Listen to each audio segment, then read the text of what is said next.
Hey everyone, this is Spot. So, I think Prison Architect is a great game. And like any game in early access, of course, there are a handful of hiccups and frustrations we deal with all the time. This is to be expected, so we move through them with a few little remarks and bemoaning here and there. However, now that Introversion has announced that they plan to release the final feature-complete version in October, which is like a month and a half away, things are a little different. It's time to look at this stuff in more detail, focus on it, and all that. Some of these are more pressing than others, but they're all valid in their own way. So let's get into looking at them. The first thing I think we should look at is the zoning system. This is by far, in my opinion, the most critical thing to fix in the game. No offense to the guys at Introversion, but it feels like during the development process, they needed something like this, so they just threw it in there because it was quick. Almost like they were planning to come back to it, and I really hope that they are. The zoning system is an issue because, well, this is a great example. This is the current prison I have going on in my current Let's Play of this. And this is a medium sec only hallway, and this is a minimum sec only hallway. And the reason that these are there is because this is the only way that I can keep max sec out of this area. Because there's no way to say, don't put max sec in here. More importantly, there's no way to say, I only want minimum and medium sec in here. And that's a problem because of stuff like this. So what we need is a way to assign multiple security ratings to a single zone, right? There should be a way for me to go, this is only minimum, medium, and protected only. And then MaxSec people won't come in here. If I don't do this, MaxSec people will come and they'll use this canteen, they'll do all types of stuff. Because they can. They'll come in and use the common room, and they'll go to this yard and these showers at times. I've seen them do it. I consider this almost game-breaking because this I guarantee you is not what the designer intended. This is an issue that I have definitely ran across every single game that I've played. Something else that I'll mention that we also need is we need a non-official travel zone. Pretty much this game is a great example of this. When I originally created this kitchen, this was still the main entrance, right? But I had a staff door right here so that food could be brought in easier, etc. The problem is that if I wanted to let prisoners work in this kitchen, I couldn't set it as staff only. And when it wasn't set as staff only, normal prisoners were allowed inside. So instead of using this when they were coming from this direction, which was most of the time because services are over here, they would walk through the kitchen and just walk through the kitchen, keep walking through the kitchen the whole time. And that is kind of a problem because it clogs this area. So if they're trying to cook the food, it actually slows them down from taking it out. But the main thing is it just looks bad. And part of the whole point of this game is to experience the whole simulation thing. It kind of breaks the immersion. So we need a zone that allows us to say, this right here, this is for official travel only. So the only people that are going to be coming through here are cooks and prisoners who are working in the kitchen. And the only other thing that I'll say on this route, and it's not exactly a zoning issue, but I decided to throw it in here, is that we can't have overlapping patrol routes. And that's a problem, especially when it comes to dogs, right? In a situation like this, this is not very much of an issue. But let's say I wanted to put a dog patrol around here. I can't do that because the moment I do this, it connects to this one. And that's a problem. Maybe do it kind of like this where they use different colors. So I can actually put a patrol route that overlaps another patrol route. That would be really great. The next issue I would like to look at is the dreaded the wiring interface. The one issue that I have with it is that it is a pain in the butt to use. The amount of times that I have accidentally cleared wires is, I can't even count them. In a situation where you're needing to attach something here, right? You have to pull the map over and touch this and come over here and touch it again or zoom out and try to hit it. It's just really flaky. Also, figuring out how many lines are attached to this, the fact that you have to come down here and count them like this is a problem in and of itself. Also, if you need to rewire something, it's a pain in the butt. I know that it looks more organic, and it probably is in a way. This would be fine if I could also get some information, like right there where it says CCTV monitor, if it would show me information under it, like how many connections it currently has. Also, in the objects, for example, it doesn't actually tell me how many connections it can support at one time. And it's kind kind of annoying because if you were administrating a prison, you would have that information available to you. This is one of my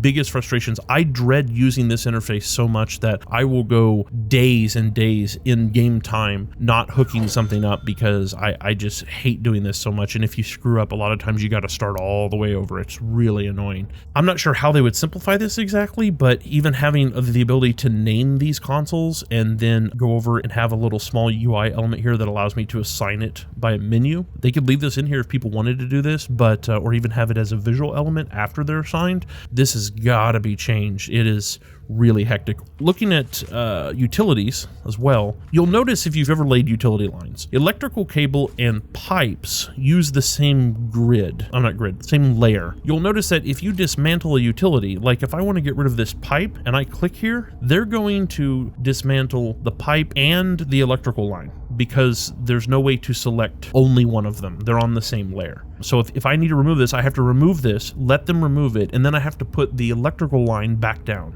That actually looks like a bug, and hopefully they'll fix that as well. The only other thing I'll say in this area is it would be nice, and this is more of a feature request, but it would be nice, like Power, if the water pumping station actually had a pressure limit. And I know that they do limit it on the distance that it can travel in pipes, but you would think the more water you're taking out, it would hit a point where it just can't push that much like normal pipes. So it would be nice if there was ever a reason to build more than one of these, which they may be adding that as well.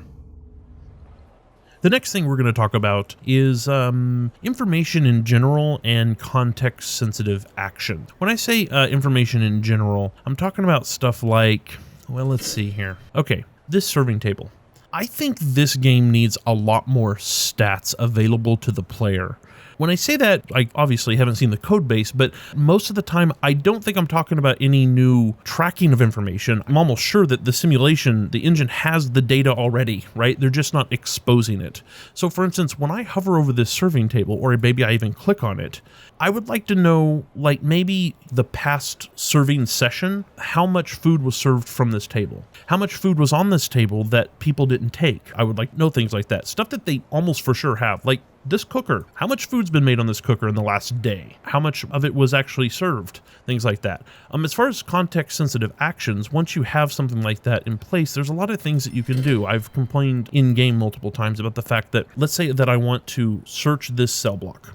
I can search the cell block, but I have to actually click on an item in the cell block, which is kind of annoying and weird. It would be nice if zones had their own interface as such, so maybe I could right click here and get a menu, or even a pop-up card would be fine, that allowed me to do search this cell block, or do whatever to this cell block, or lock down this cell block. That would be really nice and helpful and make the UI easier to interact with. So another thing there is just simple fulfillment information on services. Like I was saying, on this cooker, on this table, even in zones like this cantina, why can't I get information on how much food this cantina has served and how many people were assigned to this cantina but did not get served? That would be really great information, and that would allow me to tweak the logistics of this prison a lot more, which seems to be a real goal of this game, right? Is to tweak the logistics of the prison and get it running as smoothly as possible. All right, next I want to just say something about objects. This is stuff that we've all encountered, nothing new at all. So, ironing boards. Ironing boards are a great example.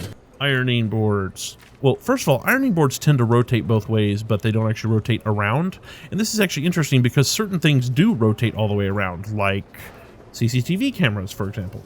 Certain things don't rotate at all. So, for example, these tables here do not rotate at all. Some things just don't have a rotation, which causes issues with designing rooms with them. I consider that to be probably a bug, so hopefully they'll get to that before launch. The biggest deal I see in this situation is some items require a margin around them to work. If you watch my videos, you'll notice that with the ironing board, as a great example, the ironing board requires a margin of some kind, but it's not in any intuitive place. It's very odd. And this stuff should be marked, and I don't think that this would be very difficult. Highlight the areas that are required when you put it down. That'll make things a lot easier.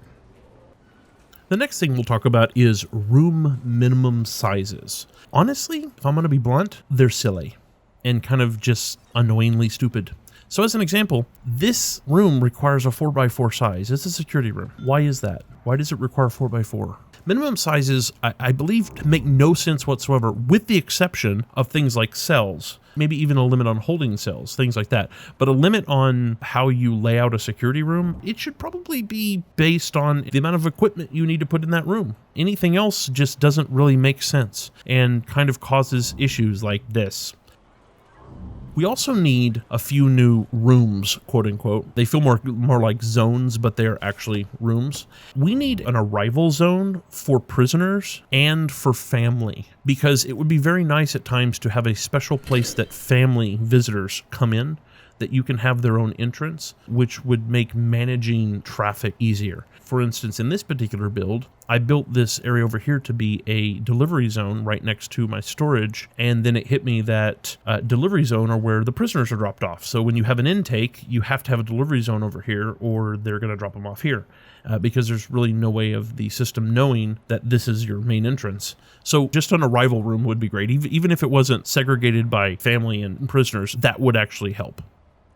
The only other thing I'll say in this area is that guards should deliver food to prisoners who are in holding cells. Requiring a holding cell to have access to a cantina is kind of silly. It's not showing up here, I think, because there's no prisoners in here. But if there were prisoners in here, it'll complain constantly that these prisoners have no access to a cantina. The problem about that is that means they're probably not eating at all, which means if you have an extended period of time where people are in your holding cell, they're not going to get fed, and that's going to cause needs problems and all that stuff. So we need to be able to feed people in the cell without having a complete different cantina for them to go to.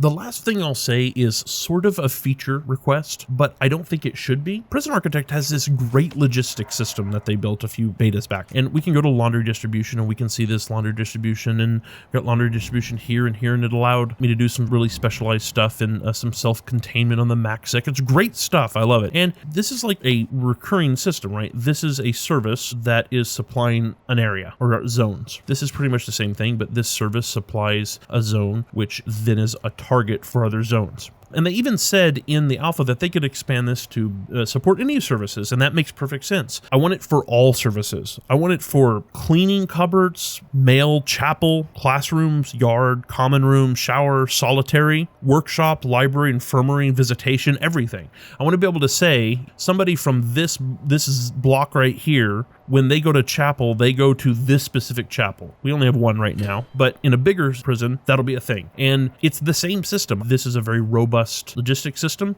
It would work out really well, and that would be amazing. Well, everyone, thanks for listening to my little rant and focus on some things that really need fixed in Prison Architect before launch. Hopefully, most of them will be gotten to. I really hope so. A few of these, as I mentioned, are more critical. Hopefully those get done at least, but we can only look forward to the changes that happen before launch and then the fixes that happen after launch. But all in all, Prison Architect is an amazing game. If you don't have it, you should definitely grab it. It will provide you with hours and hours to the tens or hundreds of gameplay, which is more than you can ask from most games. My name's been Spot, and I will see you next time. Bye-bye. We're going for the moon.